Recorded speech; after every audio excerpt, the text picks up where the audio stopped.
Hey guys, तो कैसे हैं आप लोग। आज आपके लिए फिर से एक न्यू वीडियो लाया हूं और इस वीडियो में पढ़ाने वाला हूं आपको वैद्युत द्विध्रुव के कारण किसी बिंदु पर वैद्युत क्षेत्र की तीव्रता कब, जब वो हमारा अच्छी स्थिति में हो। तो गाइस, इससे हमारे दो क्वेश्चन बनते हैं वैद्युत द्विध्रुव से, क्योंकि एक होता है अच्छी स्थिति में ज्ञात करना वैद्युत क्षेत्र की तीव्रता और एक होता है निरक्षीय स्थिति में। तो गाइस, आज की इस वीडियो में हम पढ़ने वाले हैं अच्छी स्थिति में किसी बिंदु पर वैद्युत क्षेत्र की तीव्रता। गाइस, एक इसमें एक वैद्युत द्विध्रुव होगा। पहले आप इसका मटेरियल समझिए। आपको ये समझ आ गया तो आप डेरिवेशन कर जाएंगे। इसमें एक हमें वैद्युत द्विध्रुव मिलेगा, उसमें हमको बिंदु पी सेट करना होगा और उनके बीच की दूरियां ज्ञात करनी होगी। उसके बाद डेरिवेशन हमारा स्टार्ट होगा। तो कहने का मतलब क्या है, इसमें एक द्विध्रुव के कारण हमें किसी अच्छी स्थिति में बिंदु पी होगा, उस पर वैद्युत क्षेत्र की तीव्रता ज्ञात करनी है। कैसे ज्ञात करेंगे वो भी पूरा मैं आपको बताऊंगा। उससे पहले आप सबसे पहले इसका डायग्राम समझ लीजिए। तो डायग्राम में समझने में कुछ नहीं है। सबसे पहले एक वैद्युत द्विध्रुव बनाएंगे। अगर बात कर रहा है वैद्युत द्विध्रुव की तो द्विध्रुव बना लेते हैं। ठीक है, ये हमारा बन गया वैद्युत द्विध्रुव। ठीक है, इस तरीके से ही तो होता है। अब ये क्या है, मान लीजिए ए और बी एक हमारा वैद्युत द्विध्रुव हो गया। ठीक, इन पे क्या होता है, माइनस क्यू आवेश प्लस क्यू आवेश हमारा वितरित होता है। तो आपको समझ आ गया होगा ए भी हमारा एक वैद्युत द्विध्रुव है जिन पर माइनस क्यू तथा प्लस क्यू आवेश है, तथा इनके बीच की दूरी क्या होती है हमारी 2l। ये तो आप पढ़ ही चुके हैं। ठीक है, इनके बीच की दूरी हमारी 2l है। ए और बी हमारा एक वैद्युत द्विध्रुव है। इतनी बात समझ आई। अब क्या करना है, हमको एक बिंदु पी लेना है जो कहाँ है, अच्छी स्थिति में। तो मान लीजिए यहाँ पे होगा वो बिंदु पी। तो ये हमारा बिंदु पी हो गया और ये इस तरीके से डॉट डॉट करके दर्शा दीजिए। यहाँ तक तो हमारा 2l है। यहाँ तक क्या होगा, तो उसके लिए हमें दिमाग लगाना होगा। इसका मध्य बिंदु मान लेते हैं ओ, यानी वैद्युत द्विध्रुव के मध्य बिंदु से पी तक की बीच की दूरी हमने मान ली आर। ठीक है, अपनी तरफ से ही लेट कर ली।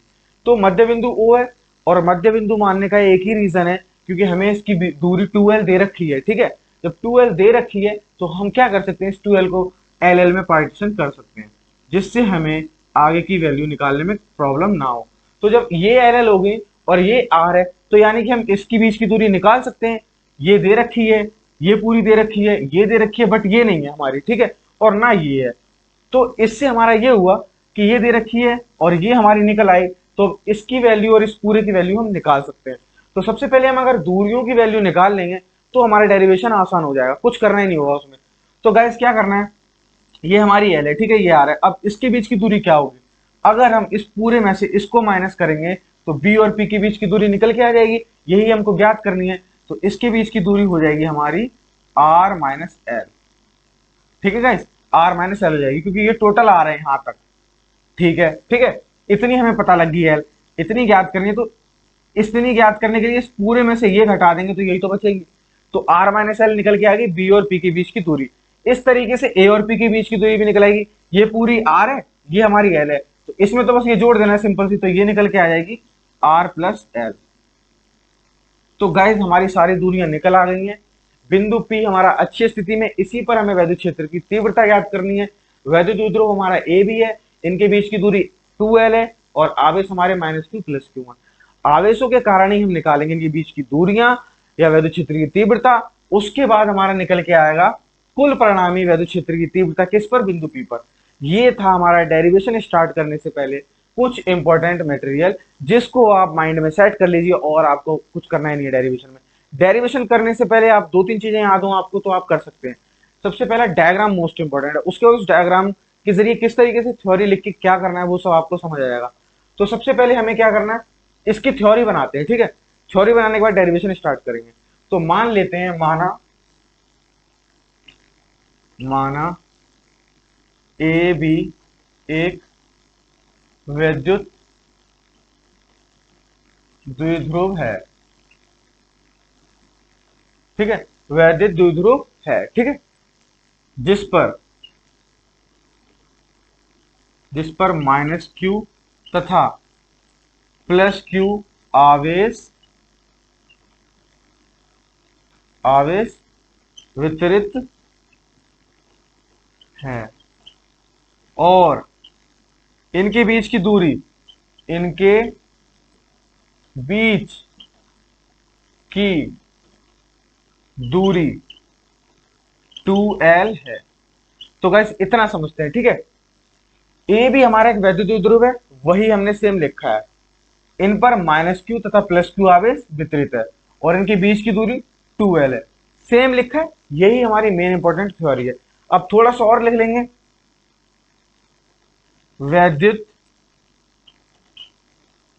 द्विध्रुव, वैद्युत द्विध्रुव के मध्य मध्य बिंदु से, मध्य बिंदु ओ से, ठीक है, मध्य बिंदु हमारा क्या है, ओ, ओ से आर दूरी पर, आर दूरी पर बिंदु पी पर वैद्युत क्षेत्र की तीव्रता ज्ञात करनी है, तीव्रता ज्ञात करनी है। तो गाइज इतना आपको समझ आ गया होगा। गाइज मैं आपसे यही कहना चाहूंगा, जब भी एग्जाम में डेरिवेशन अगर पूछता है तो आपको लर्न डायग्राम के थ्रू थ्योरी करनी है, बट थ्योरी पहले लिखनी होगी, जिससे पता लगे कोई भी चीज करने से पहले माइंड में कुछ बातें आती हैं, वो हम लिखते हैं, उसके बाद हम डायग्राम को जनरेट करते हैं। तो आपको डायग्राम पहले नहीं बनाना है, पहले थ्योरी लिखनी है, कौन सी वाली, लेट वाली, जितना भी हमने कुछ माना है, उसके बाद डायग्राम बना के आगे डेरिवेशन स्टार्ट करना है। तो इस बात का आपको बहुत ज्यादा ध्यान रखना है। इतना आपको समझ आ गया, आप इसका स्क्रीनशॉट ले लीजिए। कुछ नहीं करना है, माना एक ए बी वैद्युत द्विध्रुव है जिन पर प्लस क्यू तथा माइनस क्यू आवेश वितरित है और उनके बीच की दूरी 2L है। वैद्युत द्विध्रुव के मध्य बिंदु O से P तक की बीच की दूरी R है, या R दूरी पर बिंदु P है जिस पर हमें वैद्युत क्षेत्र की तीव्रता ज्ञात करनी है। तो गाइस E का मान ज्ञात करेंगे, आपको मालूम होता है E इक्वल टू क्या होता है, पहले बता दे रहा हूँ। E इक्वल टू होता है हमारा 1/4 pi epsilon not Q upon R square. तो गाइस इसी की वैल्यू हम पुट कर करके, या इसमें जो वैल्यू हमें मिलेंगी वो पुट करके हम E का वैल्यू निकालेंगे, तो क्वेश्चंस देंगे, उसके बाद कुल परिणामी वैद्युत क्षेत्र की तीव्रता ज्ञात करेंगे। तो इतना तो आपको समझ आ गया होगा मटेरियल। अब आगे की बात करते हैं, प्रॉपर डेरिवेशन किस तरीके से स्टार्ट होगा। थ्योरी आपको समझ आ गई, डायग्राम आपको समझ आ गया, अब शुरू करते हैं हम अपना डेरिवेशन। बहुत देर से आपको थ्योरी समझा दी, अब डेरिवेशन की देरी होनी नहीं चाहिए, स्टार्ट करते हैं डेरिवेशन हमारा। सबसे पहले हमें क्या करना होगा, माइनस क्यू आवेश के कारण या प्लस क्यू आवेश के कारण, आवेशों के कारण हमें क्या करना होगा, वैद्युत क्षेत्र की तीव्रता ज्ञात करनी होगी। तो गाइस देखते हैं जल्दी से अपना वैद्युत क्षेत्र की तीव्रता। तो गाइस अब हम देखते हैं अपना सबसे पहले प्लस क्यू आवेश के कारण। तो प्लस क्यू आवेश के कारण, प्लस क्यू आवेश के कारण वैद्युत क्षेत्र की तीव्रता, वैद्युत क्षेत्र की तीव्रता किस पर, बिंदु P पर, बिंदु P पर। ठीक है, सिंपल सा फंडा है। हमें सबसे पहले इतना करने के बाद प्लस क्यू आवेश के कारण हमें क्या ज्ञात करनी है, वैद्युत क्षेत्र की तीव्रता किस पर, बिंदु P पर। उसके लिए क्या करना होगा, हमें सबसे पहले E इक्वल टू हमें मालूम होना चाहिए क्या होता है, 1/4 pi epsilon not Q upon R square. ये मैंने आपको यहाँ बताया। अब बात आती है प्लस क्यू आवेश के कारण है, ठीक है, ये चीज मैंने पहले ही ज्ञात कर ली दूरी, यहाँ पर R तो लगा नहीं सकते थे, तो इसलिए मैंने R पहले ही निकाल के रख ली। प्लस क्यू की बात जब होगी तो क्या देखा जाएगा, B और P के बीच की दूरी, तो B और P के बीच की दूरी मैंने पहले ही निकाल ली, R माइनस एल। तो सिंपल सी बात है, यहाँ पे R की जगह पुट कर देंगे हम R माइनस एल, तो R माइनस एल का होल स्क्वायर हो जाएगा, ठीक है, R माइनस एल का होल स्क्वायर। तो ये हमारी निकल के आ गई। इसको ऐड कर लेते हैं E1, वैद्युत क्षेत्र की तीव्रता है E1 किस पर, बिंदु P पर निकाल रहे हैं अभी, किसके कारण, प्लस क्यू आवेश के कारण बिंदु P पर वैद्युत क्षेत्र की तीव्रता है E1 equal to 1/4 pi epsilon not Q upon R minus L का होल स्क्वायर। वैसे तो R होती है, लेकिन यहाँ पे R की वैल्यू ये है। तो इस तरीके से ये हमारी इक्वेशन फर्स्ट बन जाएगी, समझ आया। इसी तरीके से सेकंड में करना है, माइनस क्यू आवेश के कारण, माइनस क्यू आवेश के कारण, माइनस क्यू आवेश के कारण, इसमें भी सेम वैसे होगा गाइस। आपको मैं इस तरीके से बताऊंगा डेरिवेशन या कुछ भी चीज जो आपको वो शॉर्ट तरीके से माइंड में है, तो बस इतना ही आपको ध्यान रखना है। वीडियो पूरी एंड तक देख लीजिए करिए। अभी मैं आपको समझा रहा हूँ बहुत शॉर्ट तरीके में, आपको समझ आ रहा होगा, घर पर आपको इतना नहीं आएगा तरीके से, तो इसीलिए मैं वीडियो डालता हूँ जो मैं शॉर्ट तरीके से आप तक पूरी इन्फॉर्मेशन पहुंचाऊं। तो कहने का मतलब ये वीडियो पूरी एंड तक देखा करिए, जिससे कुछ भी स्किप ना हो और आपको पूरा पूरा समझ आए। तो गाइज आपको वीडियो हमारी कैसी लगती है उसके लिए लाइक जरूर कर दीजिए, जिससे पता लगे आप पसंद कर रहे हैं या नहीं। और चैनल पर नहीं है तो प्लीज सब्सक्राइब कर दीजिए, क्योंकि सब्सक्राइब करना बहुत ज्यादा जरूरी है। अगर आप सब्सक्राइब करेंगे तभी तो हम आपसे ज्यादा जुड़ेंगे। तो सब्सक्राइब जरूर कर दीजिए और लाइक जरूर कर दिया करिए, ठीक है। तो क्या कर रहे हैं हम, माइनस क्यू आवेश के कारण बिंदु P पर, बिंदु P पर वैद्युत क्षेत्र की तीव्रता, वैद्युत क्षेत्र की तीव्रता तो आपको मालूम है। अब इसमें ध्यान यही रखना है, माइनस क्यू पे कौन सी वैल्यू आएगी, प्लस क्यू पे कौन सी। तो इसमें भी आपको समझ आ गया माइनस क्यू में क्या है निकाल रखी है हमने। अब कोई E2 इसको लेट कर लेंगे। E2 equal to 1/4 pi epsilon not Q upon R की वैल्यू में डिफरेंस आएगा। इसमें आर की वैल्यू क्या है, आर प्लस एल, इसका होल स्क्वायर हो जाएगा आर प्लस एल का होल स्क्वायर। ये होगी हमारी इक्वेशन सेकंड। अब गाइस हमने दोनों बिंदुओं यानी माइनस क्यू प्लस क्यू पे दोनों पे निकाल ली है। किस पे, बिंदु पी के लिए दोनों पर वैद्युत क्षेत्र की तीव्रता ज्ञात कर लिया। पूरे पे कैसे निकालेंगे, तो पी पे कुल परिणामी वैद्युत क्षेत्र की तीव्रता, फिर क्या कर देंगे, माइनस कर देंगे, E1 माइनस E2 करेंगे तो हम आपको पूरी प्रॉपर वैद्युत क्षेत्र की तीव्रता ज्ञात कराएंगे। तो इतना आपने नोट कर लिया होगा। आप चाहें तो इसका स्क्रीनशॉट ले लीजिए। सबसे पहले कुछ नहीं करना, माइनस क्यू या प्लस क्यू कोई सा भी ले लीजिए, बस वैल्यू सही होनी चाहिए। प्लस क्यू आवेश के कारण वैद्युत क्षेत्र की तीव्रता ज्ञात करनी है बिंदु पी पर, माइनस क्यू आवेश के कारण। इतना करने के बाद हमको कुल परिणामी वैल्यू निकालने के लिए उसमें से E1 में से E2 को माइनस कर देंगे। हाँ बस इतना याद रखना है, इसको E1 लेट कर लेना है, इसको E2, जिससे आपको कंफ्यूजन ना हो। तो गाइज इतना आपने समझ लिया होगा। अब देखते हैं कुल परिणामी वैद्युत क्षेत्र की तीव्रता किस पर, बिंदु पी पर। तो गाइज अब क्या करना है, हमको कुल परिणामी वैद्युत क्षेत्र की तीव्रता ज्ञात करनी है किस पर, बिंदु पी पर। तो बिंदु पी पर कुल परिणामी वैद्युत क्षेत्र की तीव्रता। तो गाइस इसके लिए हमें क्या करना होगा, हमें मैंने अभी बताया था E इक्वल टू निकालना है हमें। अब पूरा E है तो E1 माइनस E2। E1 में जो वैल्यू थी, आपको वीडियो रोक के बैक में जाके देख सकते हैं, बट मैं अभी करा रहा हूं, ठीक है। E1 में जो वैल्यू थी वो E2 में है, उन दोनों को हम माइनस करके जो वैल्यू निकल के आएगी वही हमारी E की वैल्यू होगी। तो अब E1 की वैल्यू पुट कर देते हैं। E1 की थी 1/4 pi epsilon not Q upon में आर माइनस एल का होल स्क्वायर, क्योंकि E1 में हमने पूछा था प्लस क्यू आवेश के कारण, और प्लस क्यू आवेश की दूरी क्या थी, आर माइनस एल, इतना याद रखिए, ठीक है। Minus 1/4 pi epsilon not. E2 की वैल्यू करने के बाद, E2 में एक सिंपल है, इसमें आर प्लस एल होगी, अपोजिट होगी ना, ठीक है। ये हमारी वैल्यू है। अब इसमें क्या करना होगा, इसमें कुछ चीज आपको कॉमन दिख रही होगी, और जो कॉमन दिख रही है उसको बाहर निकाल दीजिए, इक्वेशन सॉल्व हो जाएगी, सरल बन जाएगी। E इक्वल टू Q और 4 पाई एप्सिलॉन नॉट बाहर आ जाएगा, Q upon 4 pi epsilon nought, ये कॉमन है दोनों में। बचा क्या हमारा, 1 upon R minus L square का whole square minus 1 upon R plus L का होल स्क्वायर, ब्रैकेट क्लोज। अब क्या करना होगा, E equal to Q upon 4 pi epsilon nought तो ऐसे ही रहेगा, ठीक है। मल्टीप्लाई कर देंगे, क्योंकि ये अपॉन में है तो मल्टीप्लाई करेंगे इनका। सबसे पहले एलसीएम लेंगे तो उस तरीके से करते हैं, तो ये ऊपर आ जाएगा आर प्लस एल स्क्वायर। अगर हम इसका एलसीएम लेते हैं, एलसीएम ले लीजिए, ये आएगा आर माइनस एल का whole square, R plus L का होल स्क्वायर, ये मल्टीप्लाई में एलसीएम आ गया। अब इसको करेंगे सॉल्व तो ये इधर आ जाएगा और इसका इधर मल्टीप्लाई हो जाएगा, आर माइनस एल का होल स्क्वायर, ठीक है। इतनी बात आपको समझ आ गई होगी। अब क्या करना है, ये ब्रैकेट हमको खोल देने हैं, जिससे हमारा कट पिट के कुछ निकल के आएगा और हमारी वैल्यू आएगी। तो इसको यहाँ पे कर लेते हैं,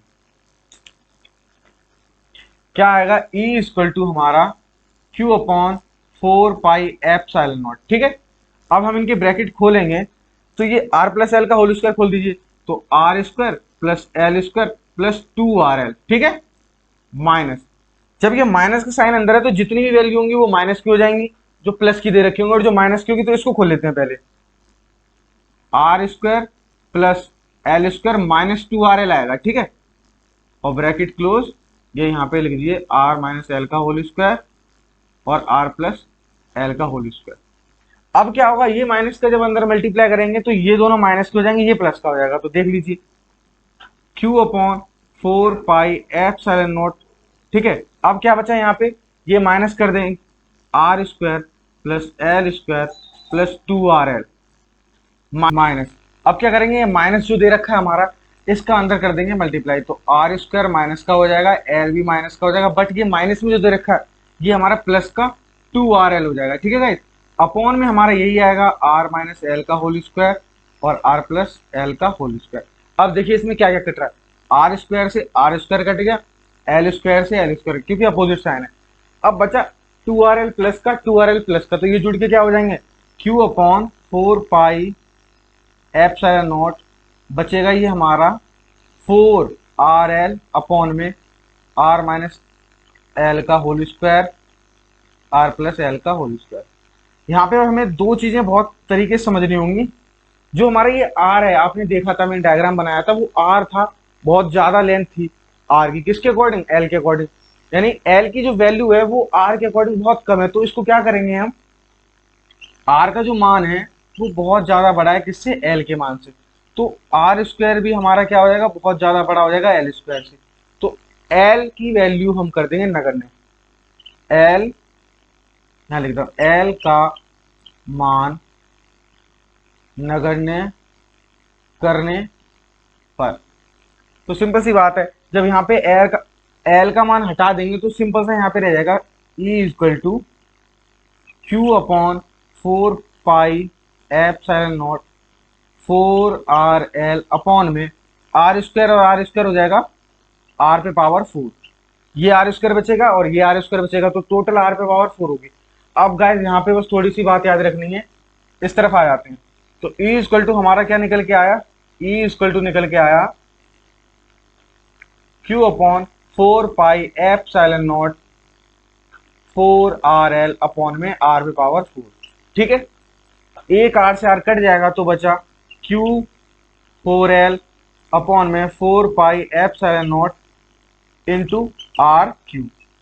अब यहाँ पे एक चीज का ध्यान रखना है हमको, इसमें आप देख लीजिए जो हमारा P इक्वल टू क्या होता है, Q इंटू 2L। ठीक है, Q इंटू 2L, तो यहाँ पे हमारा 4L दे रखा है और Q भी दे रखा है, तो इसको हम ऐसे भी तो लिख सकते हैं 2.Q इंटू 2L। ठीक है, 2 2 जा 4 हो गया और QL, बात तो वो आ रही है, बट Q इंटू 2L की वैल्यू हमारी P हो जाएगी, तो यहां पर हो जाएगा हमारा 2P अपॉन में 4 pi epsilon not multiply R Q, और यही हमारी E की वैल्यू हो गई।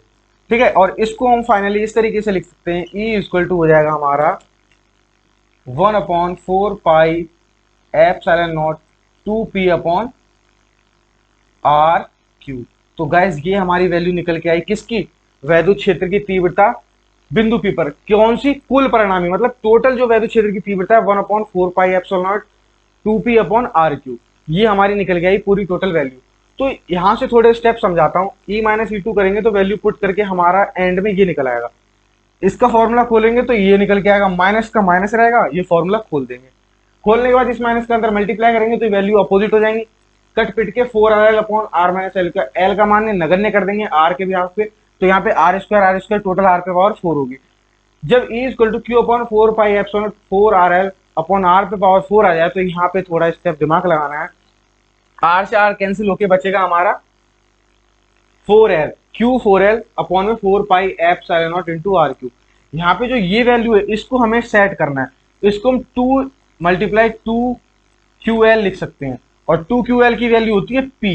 P का मान लाने के लिए हमें यहाँ पे इसकी वैल्यू इस तरीके से लिखेंगे, 2 2 जा 4 ही तो होगा, और 4QL दे रखा है यहाँ पे, तो इसको हम इस तरीके से लिख के, यहाँ पे थोड़ा डिफरेंस है, थोड़ा सा प्रॉब्लम आएगी, बट आप समझ गए तो कोई दिक्कत नहीं आएगी।